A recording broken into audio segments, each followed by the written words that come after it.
நான் வாத்தியார பாக்காதே கத்துக்கிறேன். நான் ஏலக்காய்வேன். அது ஏகலே சரி, ஏதோ ஒன்னியா வழியோடே. Hello friends, welcome to learn stuffs Tamil. So நம்ம சேனலில் ரொம்ப நாளாக ஒரு வீடியோ போடாமலே இருக்கும், வீடியோ சீரீஸ். அதாவது power BI tutorial, Microsoft power பிஐயோட டியூட்டோரியல் நம்ம வந்து ஸ்டார்ட் பண்ணியிருந்தோம். ஒரு 3-4 வீடியோ போட்டிருப்போம். லாஸ்ட் டைமாக கூட பவர் பிஐ இன்ஸ்டலேஷனை பற்றி ஒரு வீடியோ போட்டிருந்தோம். ஸோ அதுக்கப்புறம் ரொம்ப நாளாக நம்மளால் வீடியோ போட முடியல. ஸோ அதுக்கு பல ரீசன்ஸ் எனக்கு இருந்துச்சு. இருந்தாலும் பரவாயில்ல, அந்த வீடியோஸ்க்கு ரீச் இல்லைனாலும் பரவாயில்ல, இனி தொடர்ந்து நம்ம போடலான்னு முடிவு பண்ணியிருக்கோம். ஸோ இனிமேல் தொடர்ந்து பவர் பிஐயோட டியூட்டோரியல்ஸ் உங்களுக்கு வந்து இந்த சேனலில் வரும். ஸோ சப்ஸ்கிரைப் பண்ணாதவங்க மறக்காமல் சப்ஸ்கிரைப் பண்ணிக்கோங்க. ஸோ ஃபஸ்ட்டு நம்ம லாஸ்ட் வீடியோ, நான் முன்னாடியே சொன்ன மாதிரி லாஸ்ட் வீடியோவில் பவர் பிஐயோட இன்ஸ்டாலேஷன் பார்த்துருந்தோம். எப்படி டவுன்லோட் பண்ணுறது, எப்படி இன்ஸ்டால் பண்ணுறது, சிஸ்டம் ரெக்குயர்மெண்ட்ஸ் என்ன அப்படிங்கிறத பார்த்துருந்தோம். இதுக்கப்புறம் பவர் பிஐ டியூட்டோரியல், பவர் பிஐக்குள்ளே நம்ம உள்ளே போகிறதுக்கு முன்னாடி நமக்கு தெரிஞ்சுக்கிற வேண்டிய முக்கியமான விஷயம் ஒன்று இருக்குது. 7QC டூல்ஸ்னு சொல்லுவாங்க. ஸோ குவாலிட்டி, நம்ம வந்து டேஷ்போர்ட் க்ரியேட் பண்ணாலும் சரி, ஒரு ப்ரெசன்டேஷன் பண்ணாலும் சரி, நம்ம பவர் பிஐயில் பண்ண போகிற டேட்டாவை கலெக்ட் பண்ணி ஒரு ப்ரெசன்டேஷன் பண்ண போகிறோம், அதாவது டேட்டா விசுவலைசேஷன் பண்ண போகிறோம். ஸோ அதுக்கு முக்கியமாக நம்மளுக்கு தெரிஞ்சிருக்க வேண்டியது இந்த 7QC டூல்ஸ் அப்படிங்கிறது தான். ஓகேங்களா? ஸோ இந்த வீடியோவில் நம்ம இந்த 7QC டூல்ஸோட பேசிக்ஸ் இது என்னங்கிறது மட்டும் சிம்பிளாக பார்க்க போகிறோம். ஸோ இந்த வீடியோவில் இதை பார்த்துக்கோங்க. இதுக்கு அடுத்த ஒரு வீடியோவில் நம்ம ஃபுல் பவர் பிஐ பற்றி பார்க்கலாம். ஸோ இந்த 7QC டூல்ஸை பற்றி தெரிஞ்சால் தான் நம்ம அந்த கலெக்ட் பண்ணுற டேட்டாவை யூஸ் பண்ணி எப்படி பவர் பிஐயில் நம்ம எந்த இடத்துல அந்த அதை நம்ம உபயோகப்படுத்தி அந்த டேட்டாவை எப்படி ப்ரெசென்ட் பண்ணலாங்கிறது நமக்கு தெரியும். ஸோ இது வந்து ரொம்ப முக்கியமான ஒரு விஷயம். ஸோ இதை கவனிச்சுக்கோங்க. இந்த வீடியோ ஃபுல்லாக தொடர்ந்து பாருங்கள். ஸோ வாங்க வீடியோக்குள்ளே போகலாம். ஸோ 7QC டூல்ஸ் என்னெல்லாம் பார்க்கலாம். ஃபஸ்ட்டு ஒன் வந்து ஃப்ளோ சார்ட். ஃப்ளோ சார்ட் நிறைய கேள்விப்பட்டிருப்பீங்க. செகண்ட் வந்து ஃபிஷ்போன் டயக்ராம். ஓகேங்களா? தேர்ட் ஒன் வந்து செக் ஷீட். இந்த ஃபிஷ்போன் டயக்ராம்ங்கிறது வந்து நம்ம வேறு மாதிரி கூட சொல்லுவோம், அதை நான் என்னென்னு சொல்கிறேன். தேர்டு வந்து செக் ஷீட். ஓகேங்களா? ஃபோர்த் வந்து ஹிஸ்டோகிராம். ஃபிஃப்த் வந்து பேரட்டோ சார்ட். சிக்ஸ்த் வந்து ஸ்கேட்டர் டயக்ராம். செவன்த் வந்து கண்ட்ரோல் சார்ட். ஓகேங்களா? ஸோ இதை தான் நம்மளோட 7QC டூல்ஸ். இப்போ இதில் ஒவ்வொன்றா வந்து எதுக்கு யூஸ் பண்ணுவோங்கிறத ஒரு சிம்பிளாக நம்ம பேசிக்காக பார்க்கலாம். ஓகேங்களா? ஸோ ஃபஸ்ட் நம்ம பார்க்க போகிறது என்னென்னா ஃப்ளோ சார்ட். 7QC டூல்ஸில் ஃபஸ்ட் ஒன் வந்து ஃப்ளோ சார்ட். ஃப்ளோ சார்ட் வந்து நீங்கள் பார்த்துருப்பீங்க, இந்த டயக்ராமை பார்த்தாலே உங்களுக்கு தெரிஞ்சிருக்கும். இப்போ நீங்கள் ஒரு ப்ராசஸ் க்ரியேட் பண்ணுறீங்க. ஓகேங்களா? அந்த ப்ராசஸில் மல்டிபிள் ஸ்டெப்ஸ் நீங்கள் ஆட் பண்ணணும். அந்த மாதிரி மல்டிபிள் ஸ்டெப்ஸ் ஆட் பண்ணும்போது ஒவ்வொரு ஸ்டெப்போட வேலை என்ன, அதோட நேச்சர் என்ன, அதோட ஒர்க் என்ன அப்படிங்கிறத குறிக்கிறதுக்கு தான் இந்த ஃப்ளோ சார்ட் மாடல் நம்ம யூஸ் பண்ணுறோம். ஸோ இப்போ நான் வந்து ஒரு டேட்டா கலெக்ட் பண்ணுறேன். டேட்டா கலெக்ட் பண்ணிவிட்டு நான் வந்து ஒரு ப்ராசஸை டிசைன் பண்ணுறேன். ஓகேங்களா? ஸோ முதல்ல அந்த ப்ராசஸில் என்ன வேலை ஸ்டார்ட் பண்ணணும், அதுக்கு அடுத்தது என்ன வேலை நடக்கணும், ஸோ இன்னொரு வேலை நடக்கும்போது அந்த ப்ராசஸில் என்ன நடக்கணும். இப்போது ஃபார் எக்ஸாம்பிள் ஒரு பேங்க்கே இருக்குன்னு எடுத்துப்போமே. பேங்க்கில் ஸ்டார்டிங் ஒரு கஸ்டமர் உள்ளே வராரு. உள்ளே வந்தோன்னு என்ன பண்ணணும், டோரை திறக்கணும். அதுக்கப்புறம் ஃபார்ம் எடுக்கணும், ஃபார்ம் எடுத்து ஃபில்அப் பண்ணணும். அப்படி இல்லையா, ஃபார்ம் ஃபில்அப் பண்ணுற வேலை இல்லையா, போய் அந்த மேனேஜரையோ இல்லைன்னா அவங்க இருக்க ஸ்டாஃபையோ பார்க்கணும். ஸோ அங்கே அவங்க இப்போ ஒரு மேனேஜரை பார்த்தாங்கன்னா அங்கே என்ன ஒர்க் நடக்குது, ஒரு ஸ்டாஃபை பார்த்தாங்கன்னா அங்கே என்ன ஒர்க் நடக்குது, இல்லைன்னா டேரெக்டாக அவங்கள போய் ஒரு ஃபார்மை எடுத்து ஃபில்அப் பண்ணாங்கன்னா அங்கே என்ன ஒர்க் நடக்குது. ஸோ இந்த மாதிரி ஒரு செட் ஆஃப் ரூல்ஸை நம்ம கிரியேட் பண்ணுறதுக்கு தான் நம்ம ஃப்ளோ சார்ட்டை யூஸ் பண்ணுறோம். ஸோ ஃப்ளோ சார்ட்டோட பயன்பாடு இதுதான். நெக்ஸ்ட்டு பார்த்தீங்கன்னா நம்ம ஃபிஷ்போன். ஸோ அடுத்தது பார்த்தீங்கன்னா ஃபிஷ்போன் டயக்ராம். ஸோ இது இன்னொரு மாதிரி என்ன சொல்லலாம்னா காஸ் அண்ட் எஃபெக்ட் டயக்ராம் அப்படிங்கிறது தான் சொல்லலாம். ஸோ இதை வந்து யார் காயின் பண்ணாங்கன்னா இஷிவாக்கா டயக்ராம்னு சொல்லலாம். இஷிவாக்காங்கிறவர் ஒரு ஜாப்பனீஸ், அவர் வந்து இந்த டயக்ராமை வந்து ப்ரப்போஸ் பண்ணார். ஸோ இதில் என்னன்னு பார்த்தீங்கன்னா man power, method, machine, material, mother nature, environment. அதாவது மதர் நேச்சர்ங்கிறது என்விரான்மெண்ட் கூட சொல்லலாம், மெஷர்மெண்ட். ஸோ இந்த மாதிரி இதை போட்டுட்டு அதுக்கு சப்காஸ் என்ன, காஸ் என்ன, அதையும் நம்ம எழுதிக்கலாம். ஸோ இந்த டயக்ராம் வந்து ஒரு மீனோட முள் மாதிரி இருக்கிறதுனால இதுக்கு பேர் ஃபிஷ் போன் டயக்ராம் அப்படிங்கிறத வச்சுருக்காங்க. ஸோ இப்போ பாருங்கள், இந்த டயக்ராம் பாருங்க, சென்டரில் இருக்கிற அந்த முள் மாதிரி இருக்கு பார்த்தீங்களா. ஸோ அதுதான் உங்களுக்கு ஒரு ப்ராப்ளம். அதை ப்ராப்ளம்னு வச்சுக்கலாம், சேஞ்ச் ஓவராக வச்சுக்கலாம், நீங்கள் எதுக்கு டிசைட் பண்ணுறீங்களோ அதுவாக கூட வச்சுக்கலாம். ஸோ சென்டரில் இருக்கிறது தான் ப்ராப்ளம், இல்லைன்னா ப்ரோலாங் சேஞ்ச் ஓவர். அப்புறம் பார்த்தீங்கன்னா நம்ம என்னென்னலாம் தேவைப்படுது, இப்போ ஒரு ப்ரொடக்ஷனுக்கு என்னெல்லாம் தேவைப்படுதுன்னா மெத்தட், எக்யூப்மெண்ட், மேன், அப்புறம் என்விரான்மெண்ட், மெட்டீரியல், மெஷர்மெண்ட்.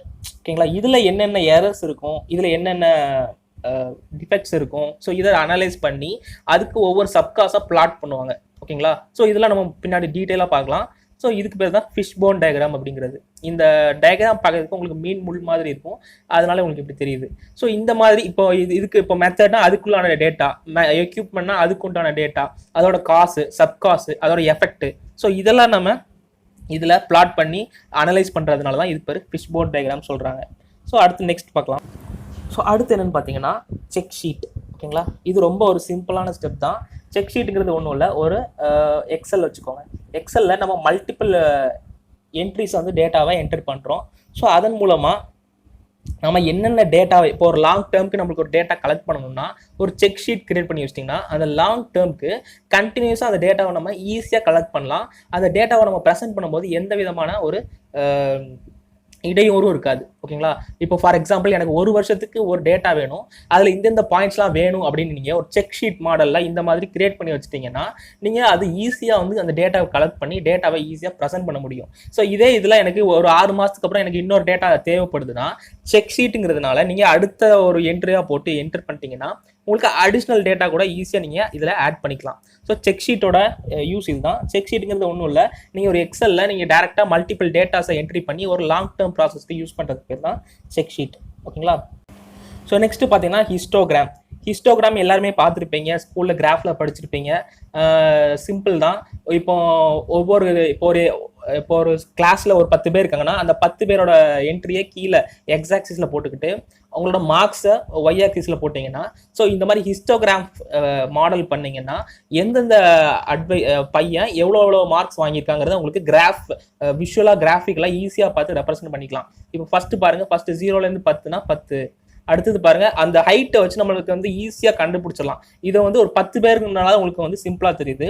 ஒரு 100 பேர், ஒரு 1000 பேர் உள்ள இடத்துல நீங்கள் ஹிஸ்டோகிராம் யூஸ் பண்ணி போட்டிங்கன்னா, சிம்பிளிஃபை பண்ணிங்கன்னா உங்களுக்கு ஈஸியாக விசுவலைசேஷனுக்கு ஈஸியாக இருக்கும். யார் டாப்பில் இருக்காங்க, யார் எந்தெந்த ரேஞ்சில் இருக்காங்க, ரேஞ்சை வந்து நம்ம ஈஸியாகவே கேல்குலேட் பண்ணிடலாம். ஸோ அதுக்கு தான் வந்து ஹிஸ்டோகிராம் யூஸ் ஆகுது. அடுத்தது ரொம்ப முக்கியமான ஒரு கேட்டகரி பார்த்தீங்கன்னா Pareto chart or Pareto analysis அப்படின்னு சொல்லுவாங்க. ஸோ இது எதுக்காக பண்ணுறாங்கன்னா, இது ஒரு பார் கிராஃப் மாதிரி தாங்க. பார் கிராஃப் மாதிரி போட்டுக்கிட்டு நமக்கு ட்ரெண்ட் அனாலிசிஸ் கால்குலேட் பண்ணுவாங்க. ஸோ எப்படின்னா இப்போ ஒரு பார் கிராஃப் மாதிரி போட்டுட்டு அதில் வர ட்ரெண்ட் என்ன, இப்போ ஒரு எரர், அந்த பார் கிராஃபில் ஒரு எரர் இருக்குன்னா அந்த எரரோட ட்ரெண்ட் என்ன, ஓகேங்களா? அதுக்கு கியூமுலேட்டிவ் பெர்சன்டேஜ் எடுத்து ட்ரெண்ட், எரரோட ட்ரெண்ட் கண்டுபிடிப்பாங்க இப்போ ஒரு ப்ராசஸில். அதே மாதிரி இப்போ ஒரு டிஃபெக்ட் இருந்தால் டிஃபெக்டோட ட்ரெண்ட் என்ன, ஓகேங்களா? ஃப்ரம் 0 to 100ல அதோட ட்ரெண்ட் எப்படி மூவ் ஆகுதுங்கிறத பார்க்கறதுக்காக தான் நமக்கு பேரட்டோ சார்ட் யூஸ் ஆகுது. One of the most important வந்து இந்த 7 QC டூல்ஸில் பேரட்டோ சார்ட். ஏன்னா நீங்கள் இதை வச்சு உங்களோட ட்ரெண்ட் அனாலிசிஸ் நீங்கள் ஈஸியாக கண்டுபிடிச்சிக்கலாம். இப்போ நீங்கள் கிரிக்கெட்லலாம் பார்த்தீங்கன்னா கூட நிறைய அந்த விக்கெட்ஸோட கிராஃப் கூட போட்டு காமிப்பாங்க. அது வந்து நார்மலாக டாட் மட்டும்தான் இருக்கும். பட் அது வந்து ஒரு பேரட்டோன்னு சொல்ல முடியாது. பட் உங்களுக்கு எக்ஸாம்பிளுக்காக ஞாபகம் வச்சுக்கிறதுக்காக சொல்கிறேன். அது கிரிக்கெட்டில் வர கிராஃப் கூட நீங்கள் பார்த்துக்கலாம். பட் பேரட்டோ சார்ட்டுங்கிறது இந்த மாதிரி ட்ரெண்ட் கண்டுபிடிக்கிறதுக்கு தான் யூஸ் ஆகுது. ஸோ கியூமுலேட்டிவ் பெர்சன்டேஜ் கண்டுபிடிச்சு அதுலேருந்து கியூமுலேட்டிவ் பெர்சன்டேஜ் கண்டுபிடிச்சி 0 to 100 வரைக்கும் மூவ் ஆகுது. ஸோ நார்மலாக போடுற நம்ம ஒரு பார் கிராஃப் தான், அதில் ஒரு ட்ரெண்ட் கொண்டு வரோம். ஸோ அது பேர் தான் நம்ம வந்து பேரட்டோ சார்ட். பேரட்டோ சார்ட் வந்து ரொம்ப ஒரு இம்பார்ட்டண்ட்டான சார்ட்டு. நீங்கள் மேக்ஸிமம் போடுற அனாலிசிஸில் இது யூஸ் ஆகும். ஸோ நெக்ஸ்ட் பார்த்தீங்கன்னா scatter diagram.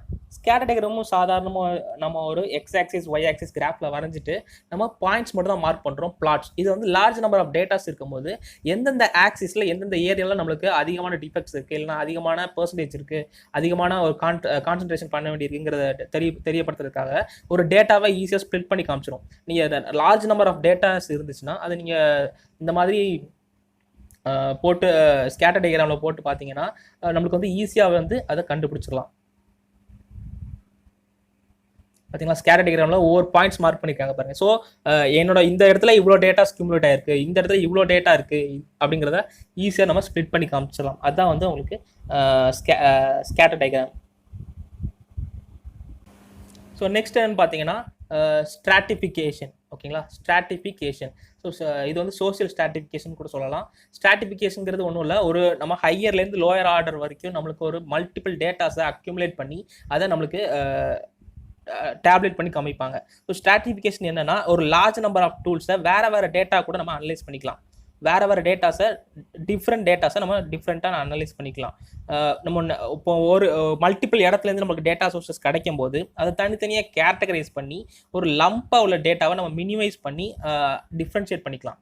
So multiple number of different datas நமக்கு கிடைக்கும் போது அதை நம்ம எப்படி டிஃப்ரென்ஷியேட் பண்ணி ஈஸியாக பர்சன்ட் பண்ணுறதுங்கிறதுக்காக காமிக்கிறதுக்காக தான் ஸ்ட்ராட்டிஃபிகேஷன் அப்படிங்கிற இந்த மெத்தட் நமக்கு யூஸ் ஆகுது. ஸோ இந்த வீடியோவில் ஒரு பேசிக்ஸாக என்னென்னு பார்த்துருப்பீங்க. ஜஸ்ட் நேம், அதோட நேம், ஸ்ட்ராட்டிஃபிகேஷன் என்ன, ஃப்ளோ சார்ட்னா என்ன நேம் மட்டும் பார்த்துருப்பீங்க. நம்ம நெக்ஸ்ட் வீடியோக்குள்ளே போகும்போது அடுத்தடுத்த டியூட்டோரியலில் அதை டேட்டாஸை நம்ம எடுத்து ப்ராக்டிக்கலாக ஒர்க் பண்ணி பார்க்கும்போது என்னங்கிறத நான் டீட்டெயிலாக எக்ஸ்பிளைன் பண்ணுறேன். ஸோ இந்த வீடியோ பிடிச்சிருந்துன்னா மறக்காமல் சப்ஸ்கிரைப் பண்ணுங்கள். உங்களுக்கு ஏதாச்சும் ஃபீட்பேக் இருந்தால் கூட எனக்கு மறக்காமல் கமெண்ட் பண்ணுங்கள். ஸோ நம்ம சேனலில் தொடர்ந்து சப்ஸ்கிரைப் பண்ணி சப்போர்ட் பண்ணுங்கள். நெக்ஸ்ட் வீடியோவில் பவர் பிஐக்குள்ளே அதோட டெஸ்க்டாப்பில் எப்படி இருக்குன்னு பார்க்கலாம். பவர் பிஐ டெஸ்க்டாப் தான் யூஸ் பண்ண போகிறோம். ஸோ அதோட ஃபுல் டீட்டெயில்ஸும் நம்ம நெக்ஸ்ட் வீடியோவில் பார்க்கலாம். ஸோ தேங்க்ஸ் ஃபார் வாட்சிங்.